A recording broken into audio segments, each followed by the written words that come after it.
Assalamualaikum warahmatullahi wabarakatuh. Jumpa lagi ya, saya ucapkan selamat bergabung kembali di mata kuliah kalkulus lanjut. Materi kali ini adalah kelanjutan dari materi kalkulus lanjut minggu yang lalu. Maka dari itu, saya ingatkan kembali, dalam menyimak video ini tolong kalian sudah harus bisa mempelajari materi minggu lalu, yaitu mengenali penerapan integral lipat 2. Dalam menyimak video ini, apabila masih ada yang belum bisa dipahami, nanti ada sesi tanya jawab. Silakan ditanyakan apabila ada hal-hal yang belum bisa dipahami, dan silakan untuk dicatat ya apabila ada hal-hal yang penting yang tidak ada di dalam slide saya ini. Kita lanjutkan, ini masih terkait penerapan integral lipat 2, yaitu untuk mencari massa dan momen ya. Ini andaikan suatu benda yang mencakup daerah S di bidang X, Y, dan andaikan kerapatan massanya di daerah tersebut itu dinyatakan dalam delta XY. Nah, kita perhatikan gambar ini ya. Ini mohon maaf, ini X, ini Y ya, ini keliru. Nah, ada partisi RK. Partisi RK itu adalah koordinatnya XK, YK. Nah, ini ya. Titik ini itu ada di dalam partisi RK. Maka massa dari RK ini adalah delta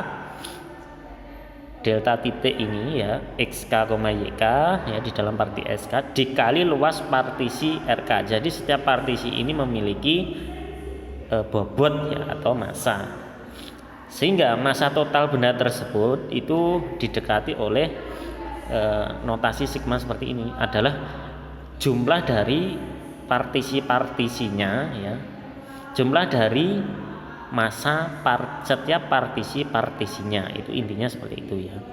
Nah, notasi ini bisa dinyatakan dalam double integral ya, di mana batasnya S itu adalah daerah tadi ya. Integral dari apa? Integral dari delta ya terhadap luas daerahnya atau dA, seperti itu. Untuk lebih mudahnya kita lihat contoh soalnya saja.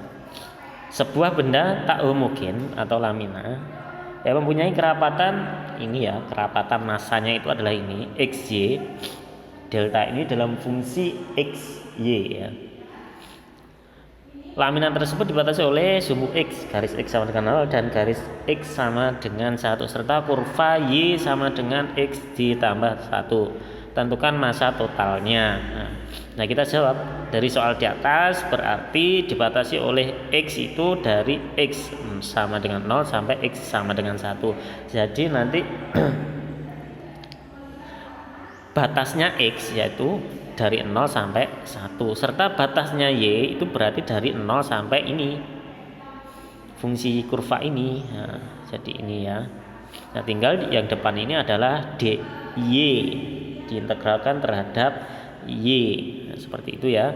Nah, tinggal depannya ini karena tadi fungsi kerapatannya adalah X, Y, maka tinggal disubstitusikan ya, dari sini tinggal disubstitusikan jadi X, Y. Diintegralkan biasa dari tengah dulu, ketemu ini ya yang dari tengah.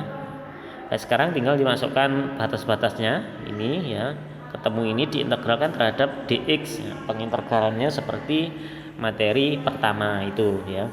Maka ketemu massa dari lamina tersebut itu didapatkan 10/24. Cukup sederhana kan? Cukup sederhana. Jadi intinya cuma mengintegralkan fungsi massanya saja.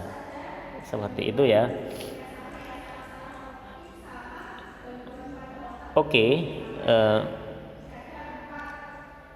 ini ada lagi ya contoh soal lagi. Sebuah benda tak homogen atau lamina ya mempunyai kerapatan X dikurangi Y. Jadi fungsi massanya bukan XY tapi X dikurangi Y. Lamina tersebut dibatasi oleh garis ini dan ini. Maka dari sini kita disuruh untuk menentukan massa totalnya. Dari soal kita jawab ya, batasnya X itu berapa toh? Sumbu X berarti batas dari sumbu X berarti X sama dengan 0 sampai 1 ya, serta kurva Y berarti Y-nya 0 sampai kurva ini X pangkat 2. Berarti DY kita taruh di depan, maka dari itu untuk yang batas kedua ini adalah batas dari DY, sama seperti yang pertama tadi. Kita integralkan, kita masukkan dulu ya, kita masukkan masanya, fungsi kerapatannya itu X dikurangi Y, kita masukkan, kita integralkan biasa, ketemu integralnya ini ya. Setelah itu batas dimasukkan, hasilnya ini diintegralkan terhadap dx, diintegralkan terhadap x ya. Berarti ketemu ini hasil integralnya, dimasukkan batasnya, ketemu ini. Nah, didapatkan massa total dari lamina tersebut adalah 6/40. Nah, seperti itu. Oke ya, ini ada latihan soal, kalian bisa mengerjakannya sebagai latihan. Apabila nanti ada kesulitan, bisa kalian tanyakan pada saya ataupun temannya mungkin ya. Nah, ataupun via WhatsApp juga, Zoom meeting juga, seperti itu boleh, saya persilahkan.